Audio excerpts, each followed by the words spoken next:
Sir क्या अव्यवस्थाओं का पूरी तरह शिकार हो चुके, क्योंकि आपकी पार्टी के कई एमएलए, कल कोटा से भी एमएलए थे, उन्होंने भी इस कैंप को ही बंद करवा दिया था। उन्होंने बोला था कि यहाँ पर लोगों को धूप में खड़ा किया जा रहा है, परेशान है, सर्वर नहीं चल रहा, इस तरह की परेशानी। आप देखिए, क्या सहयोग करेंगे? जो सूची बुनी है उससे उस लिस्ट से कोई नया नाम जुड़ रहा है क्या? किसी नए व्यक्ति का, लाभार्थी का नाम जुड़ा है क्या?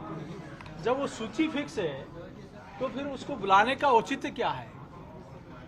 केंद्र ने जितनी योजना दी है वो सीधे व्यक्ति को, अंतिम व्यक्ति तक पहुंचाने का काम किया। आवास हो, उज्ज्वला हो, आप प्रधानमंत्री चाहे नरेगा का पैसा हो, किसान सम्मान निधि का पैसा हो, सीधा खाते में जाता है, किसी को किसी कैंप में बुलाने की जरूरत नहीं पड़ती। जब इतनी बड़ी सुविधा है तो आप क्यों गर्मी में किसी बुजुर्ग को, गरीब को यहाँ तक बुलाकर उसको जताना चाह रहे हम आपको वो कर रहे हैं? आपने 4.5 वर्ष तक आपको कुछ याद आया नहीं, और अब आपको राहत भी याद आ रही है, महंगाई भी याद आ रही है।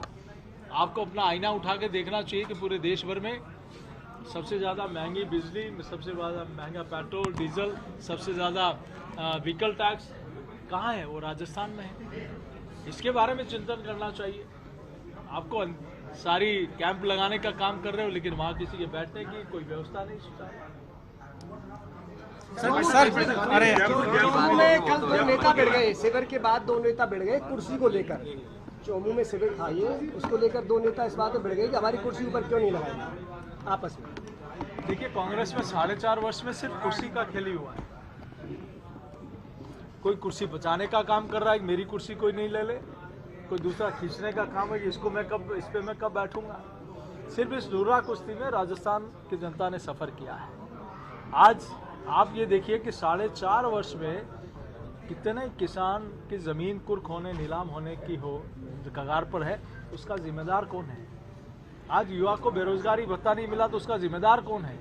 आज आरपीएससी जैसी पवित्र संस्था भ्रष्टाचार का अड्डा बन गई तो उसका जिम्मेदार कौन है? वो सदस्य किसने बनाए? क्या उनका कैरेक्टर क्या था? ऐसी पवित्र संस्था में कैसे लोग आने चाहिए? किस व्यक्ति की भूमिका होनी चाहिए? क्या इसका कोई मापदंड नहीं है? लेकिन आखिर इतने लाख युवाओं को, भविष्य को खराब करने का जिम्मेदार कोई है तो राजस्थान की सरकार है। सर, टाइम्स नाउ नव भारत पे एक कार्यक्रम चल रहा है सर, ऑपरेशन शीश महल, उसमें बनाने की बात कर रही है, भैया लेकर क्या कहोगे? देखिए, आप पहले पूछो। अभी कुछ दिनों पहले स्टेटमेंट आया कि अभी 6 महीने और लगेंगे कलेक्टर एसपी लगाने, तो फिर ये घोषणा किस बात की हुई? आपको जो काम किया है उस काम को अंजाम तक पहुंचाना। ये जिले आपने अंतिम समय में क्यों बनाए? क्या उनको मूर्त रूप दे देंगे क्या?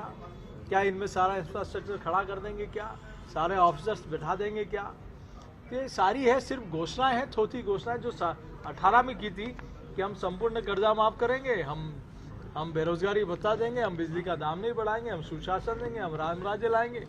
वैसी घोषणाएं अभी कर दी अंतिम समय में जाने।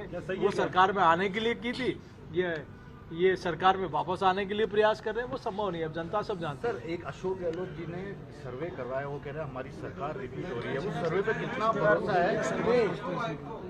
उस सर्वे पर उनको ही भरोसा नहीं है। उस सर्वे पर गहलोत साहब को ही भरोसा नहीं है, मैं विश्वास दिलाता हूँ। दूसरी एक सवाल था कि विदेश जाने के लिए जो एक योजना गहलोत सरकार लाए थे उसमें 73 अफसरों के बच्चे पहुंच गए, जिसमें 14 IAS IPS के हैं। बल्कि ढिंडोरा ये पूछा जाता है कि आम लोगों के बच्चों को विदेश पढ़ने की योजना लाई सरकार। देखिए, ये हमेशा से इनकी कार्यपद्धति में रहा है। कांग्रेस में उठा के देखो, किसी साधारण परिवार के किसी युवा को राजनीति में आने का अवसर मिला क्या? किसी अच्छे पद पर मौका मिला क्या? मृतक आश्रित, आप कोई भी किसी के पिताजी की डेथ हो गई तो उनका बेटा राजनीति में आ गया। कोई साधारण गांव गरीब किसान का बेटा कभी राजनीति में नहीं आया। तो ऐसे भी आप देखिए, कोटा में मैंने कल देखा था, मंत्री जी अपने ही बेटे को एक लाभार्थी का कार्ड दे रहे थे। तो ये घर में ही लाभार्थी योजना चल रही है। मैं पूछ लूंगा अपने। आ जाओ भैया।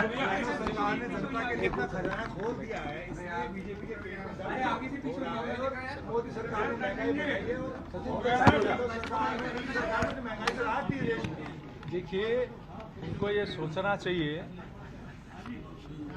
कि स्मार्ट सिटी का पैसा किसने दिया, ये योजना कौन लेकर आया। जितनी आज अगर आपने वास्तव में खजाना खोल दिया तो आप अपने खजाने से कितना पैसा खर्च कर रहे हो और केंद्र की योजना का पैसा कितना है वो डेटा लेके आ जाओ, आपको अपना आईना ध्यान में आ जाए। वैसे एक सवाल है, टाइम्स नाउ नव भारत पे एक स्टिंग चल रहा है। अकेले ऑपरेशन शीश महल चल रहा है।